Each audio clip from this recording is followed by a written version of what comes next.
नमस्कार. नेता लय पॉवरफुल या कार्यक्रमात आपलं स्वागत. लोकसभा निवडणुकांनिमित्त विविध नेत्यांची चर्चेत आलेली भाषणं आम्ही तुम्हाला या कार्यक्रमातून दाखवतोय. पाहूया.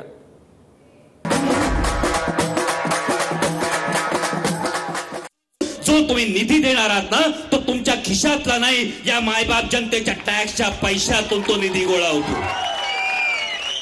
म्हणजे जेव्हा आम्ही आमच्या पोराला डायपर घेतो, जेव्हा आम्ही आमच्या पोराला झबलं घेतो ना, त्याच्यावर आम्हाला जीएसटी भरावा लागतो, तो तुमच्या तिजोरीत येतो. जेव्हा आम्ही आमच्या म्हाताऱ्या आई बापाला औषधं घेतो ना, त्याच्यावर जो टॅक्स आम्ही देतो तो तुमच्या तिजोरीत येतो. आणि तो आलेला टॅक्स जर तुम्ही स्वतःची मालकी असल्यासारखं म्हणत असाल, पाहिजे तेवढा निधी देतो, तर मग एक सांगा, अहो जेमतेम 2% लोकांचा जर तुम्हाला पाठिंबा असेल तर टॅक्स फक्त त्या 2% घ्या ना, आम्ही टॅक्सच देत नाही तुम्हाला. तेव्हा ताई आपण ऐकलं होतं जनधन झिरो बॅलन्स अकाउंट, आणि जाहिराती आल्या होत्या समोर, एवढी करोड अकाउंट आम्ही उघडली. आणि नंतर आलं रोहित दादा की त्याला मिनिमम बॅलन्स हा 1000 रुपये असला पाहिजे, 2000 त्याला मिनिमम बॅलन्स असला पाहिजे. मग एवढी करोड खाती गुणिले 2000 रुपये. आणि त्यानंतर मग मेसेज आले आधार आणि पॅन कार्ड लिंक झालं पाहिजे, यासाठी 200 रुपये, तुम्हाला लेट झालं तर फाईन आहे, लिंकेजचे 200 रुपये.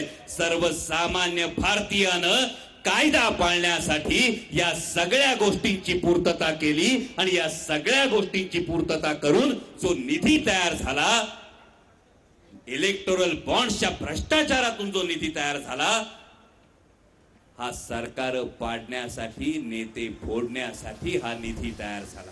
आणि त्याही पेक्षा सगळ्यात मोठा हिशोब तुम्हाला घ्यायचा आहे की जो आपला शेतकरी, जो आपला बाप काळ्या आईत राबत असतो, त्याच्या भेगाळलेल्या पायांकडे बघा. पण 2 डिसेंबरला त्याच्या कांद्याला 40 रुपये भाव असतो, 3 डिसेंबरला निर्यात बंदी होती आणि त्याच्या कांद्याचा भाव 10 रुपयावर येतो. एकराला 3.5 लाखाचं नुकसान होतं आणि त्याच्या तोंडावर 17 रुपये फेकून त्याला सांगितलं जातं, याला किसान सन्मान म्हणतात.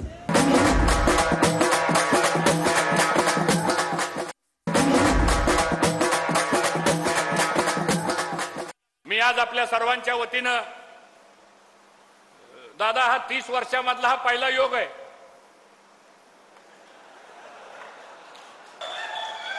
आता हा योग 30 वर्षानंतर का आला याची सुद्धा चर्चा करावी लागेल आपल्याला. काल दादा तुम्ही मला सांगितलं मी उद्या इंदापूरला येतोय म्हणून. कल्पना करा, तुम्ही माझ्या ठिकाणी असता तर तुम्हाला काय वाटलं असतं?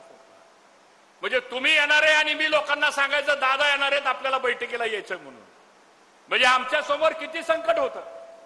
कारण गेले 30 वर्ष झालं तुमचा आणि आमचा संघर्ष झाला संघर्ष.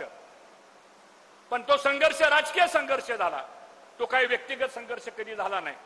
मी अभिमानानं सांगेल, तुम्ही सुद्धा व्यक्तिगत कधी आमच्यावरती प्रहार केला नाही आणि आम्ही व्यक्तिगत कधी तुमच्यावरती प्रहार केला नाही. जसा तुमचा स्वभाव स्पष्ट बोलण्याचा आहे, तसा आमचाही स्वभाव, कुणी काय जरी म्हणलं तर दिलेला शब्द पाळण्याचा स्वभाव या इंदापूर तालुक्याची संस्कृती आहे. हा अनुभव तुम्हाला आला असेल, पवार साहेबांना सुद्धा अनुभव आला असेल.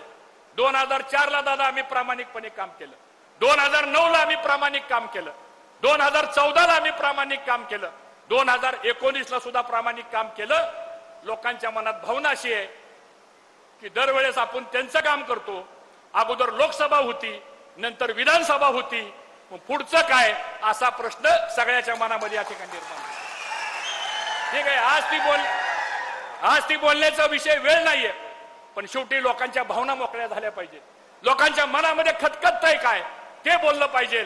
आणि आज दादा मी आपल्याला जबाबदारीनं सांगतो, महायुतीचा धर्म, आपण उद्या स्पर्धा लावू, बारामतीत मताधिक्य जास्त होत आहे का, इंदापूरमध्ये मताधिक्य जास्त होत आहे?